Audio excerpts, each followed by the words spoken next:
Hi folks, Pat here, and tonight's rant is about if we've lost Seinfeld, we've lost the nation, which is a reference back, for those of us who are old enough to remember, to LBJ when Walter Cronkite came out against the Vietnam War, and LBJ famously said that if we've lost Cronkite, we've lost the nation. Well, this is kind of along the same lines. President Obama has been playing with this Keystone Pipeline, which has become a hot button issue because, to keep, supposedly, the White House's, number one focus is on jobs, and that's all the president does is sit around trying to think up how to get new jobs. He does it on the golf course. He does it, while he's on vacation. He does it, while he's campaigning.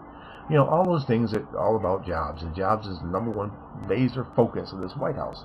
Well, so along comes this Keystone Pipeline thing, and well, it could provide estimates are anywhere from 6 being the very, very low end, 6,000 to 20,000 plus jobs, plus the jobs that it'll create in the future to support the pipeline.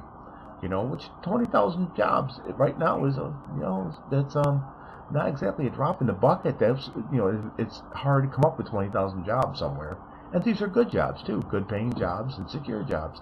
So anyway, there's that, and so the president has it on his desk, and whatever, but kind of ignoring it. Well, so along comes the left and the Hollywood people, and chiefly Julia Louis-Dreyfus, makes a commercial about being the big cheese and making the right decision and all that kind of stuff, and so Obama decides to play to his political base, which is the wacko left environmentalists. A group he's done very well with, in his initial election. So he decides to pander to his base, and he kicks the pipeline down the road. Never mind the 20,000 jobs, never mind this number we've heard, never mind any of that, because, if Julie Louis-Dreyfus doesn't like it, we can't do it, obviously.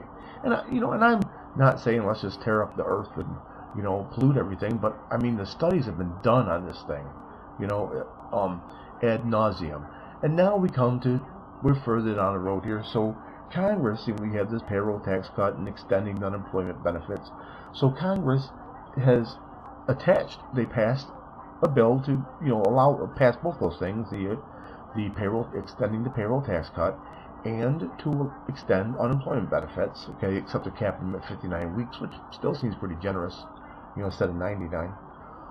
But the White House has vowed to veto it, and the Senate has vowed to veto it.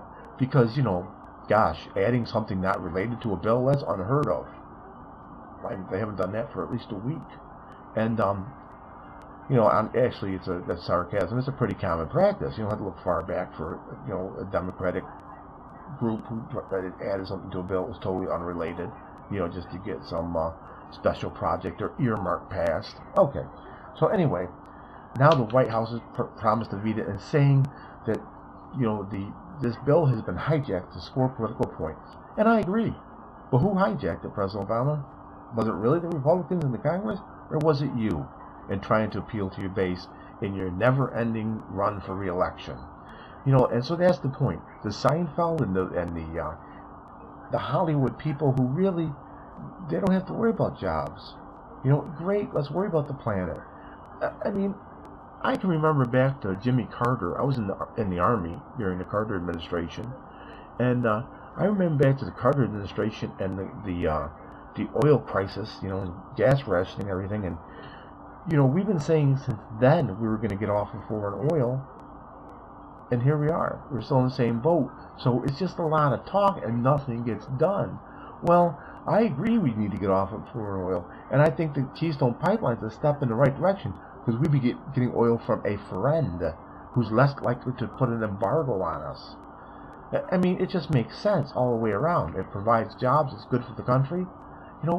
So let's proceed. Proceed with caution, sure. But let's proceed. Let's get this thing done. And President Obama, if you mean what you say about jobs, you'll pass this in a heartbeat. Not veto it to, pander. Quit it. Stop it. Let's get Americans to work. And that's my rant for tonight. So thanks for listening. Bye now.